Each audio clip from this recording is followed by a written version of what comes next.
into a lot of things. And honestly, I wish life was just that simple. However, doing all this math stuff has got me bored. Let's see if I can pull a controller out of thin air. Heck yeah, I just did. And heck yeah, let me play this NBA Live demo that just came out. This will be good.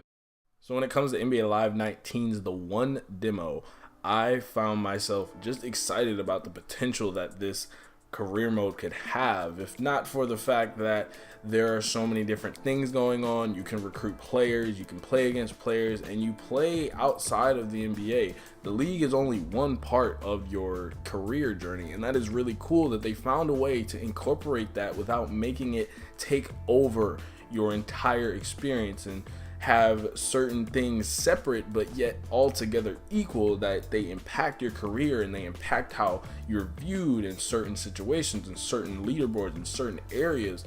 And the way that they did that, it almost kind of reminded me, the recruiting part at least, the recruiting part reminded me of NBA Street V3, which also was made by EA, and how you could beat certain NBA players and then get them to play with you, which was cool. And I was like, whoa, this is like a modern day version of that. The soundtrack was dope. I enjoyed most of it. I don't think there was like that many. If anything, I was vibing to a lot of the songs here. I even looked up a few, but obviously with soundtracks, it's kind of a misnomer just because you'll eventually get annoyed of the same songs. And hopefully at some point, both NBA games do this.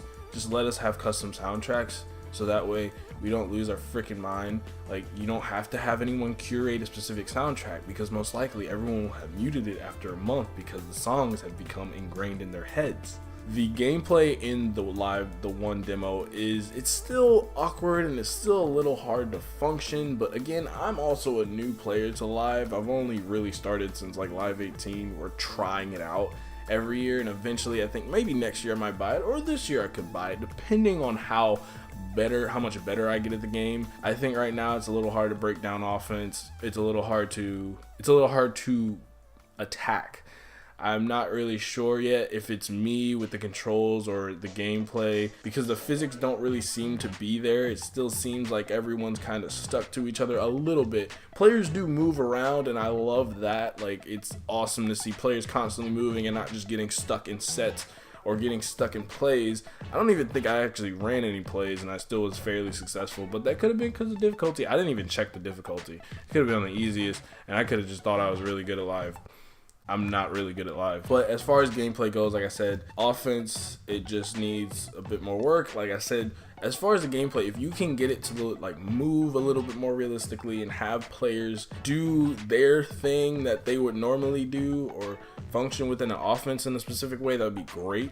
It's a little hard right now because I know, like, obviously it's a demo, so it's probably not even the final build of this game. And I really appreciate the fact that Live continues to put out demos, if not for the fact that it gets them airtime and people can see that, hey, the gameplay is improving. It's cool to see that they're willing to give their potential consumers an ability to taste the game and not just it be like really tiny, but like it's actually got a lot of depth in there. And it's really cool to see the fact that the One is not going to be just a boring my career mode where you do nothing, because the key thing here that I want to say touched on in my career trailer video was that it's not that we hate the movies, we hate the fact that the experience is not unique to us. And obviously saying that makes it sound like I'm saying craft a unique experience for about 1 million fans, or however many millions of fans are in 2K and however many millions and thousands of fans are in EA. It's not that. The ability to create a unique experience lies in sports games, at least, lies in the ability of giving us free choice and letting those choices affect certain things around us.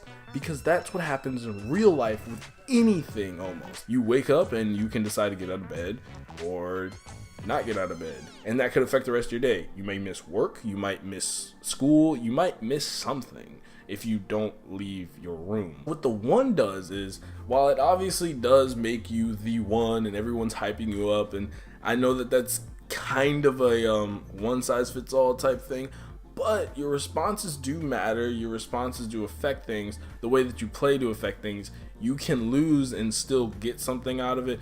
the way that your character is set up to almost reflect a certain legend, or at least have the abilities of a certain legend, is kind of cool. I like the fact that there's certain attributes that you start off with. Obviously, in the full game, you'll probably be able to edit a lot more than that, but I like the way that you level up, and I like the way that you have to really work for your traits in a way that isn't just spend all your money and you will be good at this game. Obviously, I need to have more time with the game so that I can properly say that, okay, it's the gameplay, it's not me.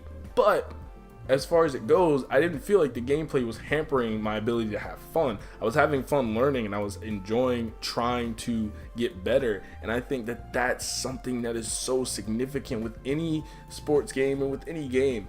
Having the ability to improve versus having the ability to just buy your way to the top kind of can ruin the experience if buying your way to the top is the only real functional way of doing that. If you can actually learn to play and have that affect how you like play against actual people and have it work for you, that is so much more fun than just playing against someone who bought everything and can just overpower you even if they have no skill. There has to be a balance there, and I think Live has figured that out to an extent. Now again, this is just a demo, but as far as the demo goes, I had fun. I had the ability to edit my own court and play against Victor Oladipo, and that was cool. And playing against different NBA players, that was cool. I wasn't even thinking about the league. I was just like, oh, all this stuff. You have so much stuff you can do, and it doesn't feel like a chore. It feels like I'm experiencing a game. Obviously, NBA Live The One has to improve, not just the one, but the entire game, excuse me. NBA Live 19 has to improve, yes.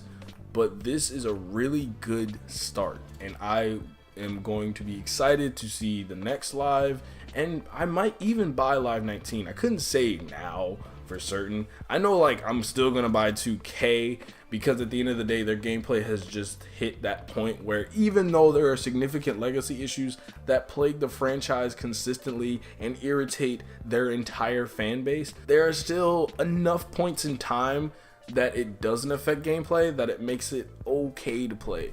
And once Live gets there, I think that's going to force 2K to respond by improving their game. And I think that's what a lot of fans want, because that means that there's competition that will breed more success, that will breed more fun for both players, because when someone gets better at you than something, you respond by fixing whatever problems you might have. Well, not literally every problem, but you respond by doing things, you work harder. It forces you to work harder. NBA Live 19 being here and existing is good for both games. You should always want to have a preview of what your final product is going to be, because I think this will push more people to buy Live. 2K18 was such a just frustrating and exhausting and cash grabby experience that a lot of people are going to already want to gravitate towards something different, something fresh, and something new. I think that this demo was fun, and I potentially will purchase the full game, if not to just see how it functions, to actually try and get better at it instead of just leaving it at the demo like I did last year, where I was like, still. This gameplay is a little closer to eventually just an instinct purchase, if you will, where it's like, I'm just gonna get this game. Good demo, and hopefully this will push both games to replicating reality as best they both can, and that would mean more fun for us. This is the part where I do an outro. Well, this guy says, look, I'm not a botanist, okay? Of course I don't have any stick skills. Duh.